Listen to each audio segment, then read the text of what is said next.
Mga kamatik, magandang gabi mga kamatik. Meron tayong nagawa dito mga kamatik. Ang tawag dito mga kamatik na saringgolan to mga kamatik. Triangular di baso mga kamatik.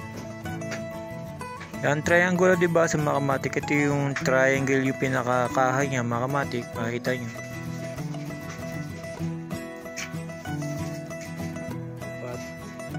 Triangle mga kamatik. Tapos mga kamatik, hugis di baso siya.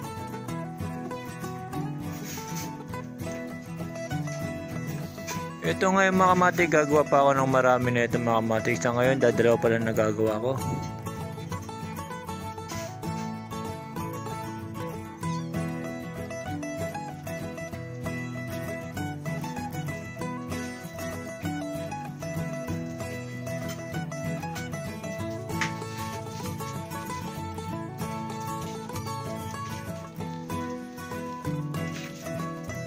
Dahil sa mga kamatik, medyo mahirap-hirap ang gawin to mga kamatik. Dito naman mga kamatik, tiyagaan lang sa paggagawa mga kamatik.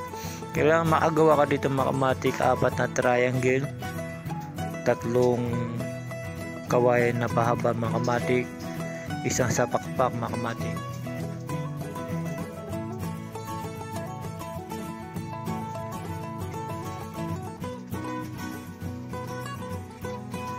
Yan mga kamatik, iniiba-iba ko yung kanyang kulay mga kamatik para maganda siyang tignan sa ere mga kamatik pagkalipad na.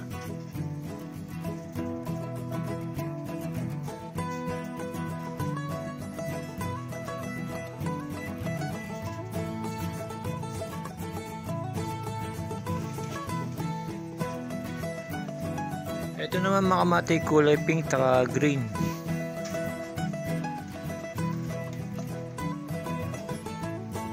Sa ngayon mga kamatik, nagkakayos pa ako para makagawa tayo ng marami na ito mga kamatik, para maganda paliparin ito mga kamatik pagka malakas na hangin mga kamatik.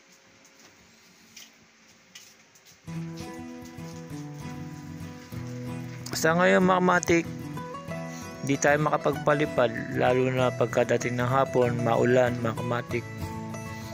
Kaya kung ano na lang yung mako-content ko mga kamatik, hanggang sa paggawa mga kamatik, okay na ito mga kamatik. Kaya pagka okay naman yung panahon mga kamatik, papalipad tayo na ito mga kamatik para makita nyo kung paano lipad ang triangular di baso mga kamatik.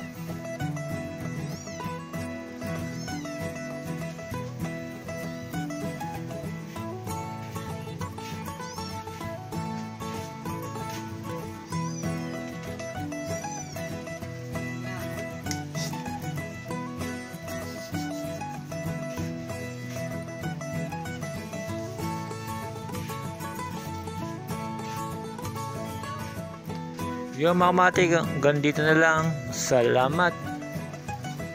Yan ang triangular di baso natin mga kamatik.